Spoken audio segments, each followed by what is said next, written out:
ಗೆಳೆಯರೇ, ಇವತ್ತು ನಾವು ಏಂಜಲ್ ಒನ್ ಆ್ಯಪ್ನಲ್ಲಿ ಟಿ ಪಿನ್ನನ್ನು ಯಾವ ರೀತಿ ಪಡ್ಕೋಬೇಕು ಅಂತ ಚರ್ಚೆ ಮಾಡೋಣ. ಟಿ ಪಿನ್ ಅಂದರೆ ನಾವು ಯಾವುದಾದ್ರೂ ಸ್ಟಾಕ್ಸ್ನ ಸೇಲ್ ಮಾಡೋದಕ್ಕೆ ಹೋದರೆ ಅಥವಾ ಮಾರಾಟ ಮಾಡೋದಕ್ಕೆ ಹೋದರೆ ಅಲ್ಲಿ ಟಿ ಪಿನ್ ವೆರಿಫೈ ಮಾಡಿ ಅಂತ ಹೇಳುತ್ತೆ. ಟಿ ಪಿನ್ ಏನು ಅಂತ ಗೊತ್ತಿಲ್ಲ ಅಂದರೆ ಅದನ್ನು ನಾವು ಯಾವ ರೀತಿ ಪಡ್ಕೋಬಹುದು ಅನ್ನೋದನ್ನು ಸಂಪೂರ್ಣವಂತ ಪ್ರೊಸೆಸ್ ನಾನು ಇವತ್ತು ಹೇಳ್ತೀನಿ. ಮೊದಲು ಏಂಜಲ್ ಒನ್ ಆ್ಯಪ್ನ ಓಪನ್ ಮಾಡ್ಕೊಳ್ಳಿ.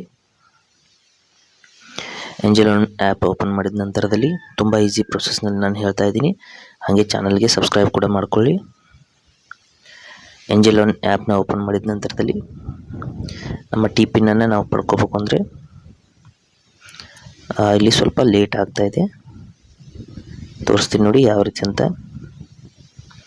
ಓಪನ್ ಮಾಡಿದ ನಂತರದಲ್ಲಿ ಇಲ್ಲಿ ನೋಡ್ತಾ ಇರ್ಬೋದು, ಈ ರೀತಿ ಓಪನ್ ಮಾಡ್ಕೊಂಡಿದ್ದೀನಿ. ಮಾಡಿದ ನಂತರದಲ್ಲಿ ಇಲ್ಲಿ ನೋಡಿ ಆ್ಯಪ್ನ ಮೇನ್ ಪೇಜಲ್ಲಿ ಓಪನ್ ಆಗಿದೆ. ನಂತರದಲ್ಲಿ ಇಲ್ಲಿ ಪೋರ್ಟ್ಫೋಲಿಯೋ ಮೇಲೆ ಕ್ಲಿಕ್ ಮಾಡ್ಕೊಂಡಿದ್ದೀನಿ. ಮಾಡಿದ ನಂತರದಲ್ಲಿ ಇಲ್ಲಿ ನಾವು ಯಾವ ಒಂದು ಸ್ಟಾಕ್ಸ್ನ ಸೇಲ್ ಮಾಡ್ತಾ ಇದ್ದೀವಿ ಆ ಒಂದು ಸ್ಟಾಕ್ಸ್ ಮೇಲೆ ಕ್ಲಿಕ್ ಮಾಡ್ಕೊಳ್ಳೋಣ.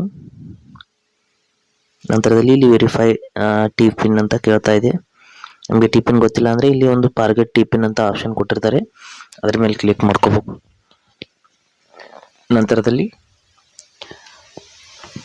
ನೋಡ್ತಾ ಇರ್ಬೋದು set your own T pin ಅಂತ ಬರ್ತಾ ಇದೆ. ಕೆಳಗಡೆ ರೀಜನರೇಟ್ ಟಿ ಪಿನ್ ಅಂತ ಬರ್ತಾ ಇದೆ. ಇಲ್ಲಿ ರೀಜನರೇಟ್ ಅಂತ ಕ್ಲಿಕ್ ಮಾಡ್ಕೊಳ್ಳೋಣ. ಮಾಡಿದ ನಂತರದಲ್ಲಿ ಟಿ ಪಿನ್ ಜನರೇಟೆಡ್ ಅಂತ ಬಂತು.